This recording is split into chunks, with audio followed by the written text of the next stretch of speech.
Ayog pariha ang times of divide ha. Dili sila pariha. Pero ang una yung masabtan, walay divide ang fraction. Sa fraction, dili ta mag-divide.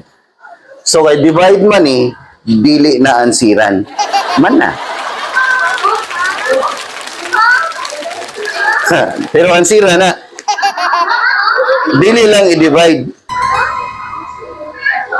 Libog no.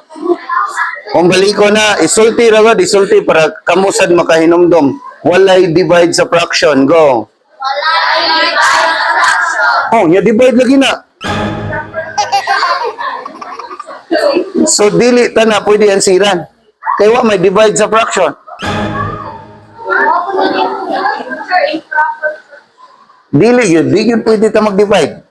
Di ta pwede mag-divide sa fraction.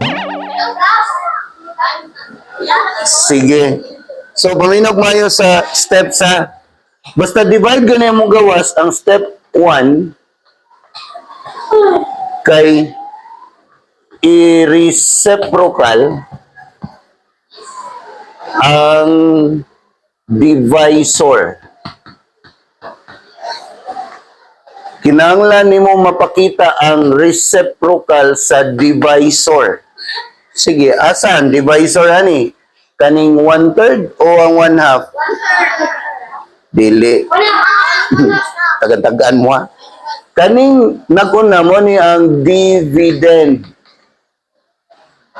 Dividend. Kaning nagsunod mo ang divisor. So kung 6 divided by 2, ang kaning 6 mo ang unsa ni siya? Dividend.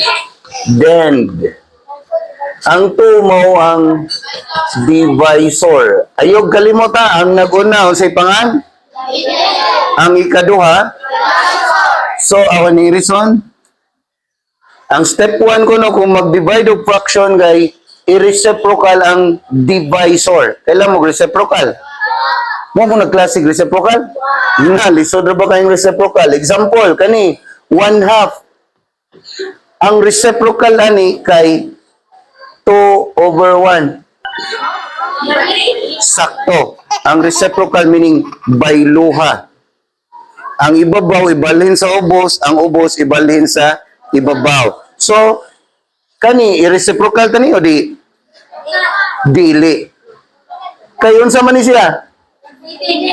O ang step 1? Ang divisor atong ilisan. Ang divisor mo akong balihon. Ako ning i-reson na. Basta ang answer niya ganina, 1/2. So, isuwat tani usab dividend. Ayog usba ang dividend. 1/3. Dayon ang divisor imong usbon. Mahimong 2/1.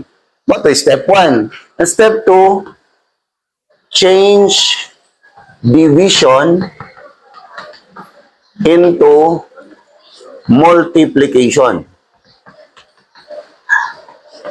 So, kani siya, divide man or division, mahimo ng times. Mo nang ningon ko, di ta mag-divide sa fraction. Mag-times na ta. Step 3, multiply. Mo na step 3, multiply na ta. 1 times 2. Sunod, 3 times 1. O, mo na yung answer. So, answer number 2 o number 3.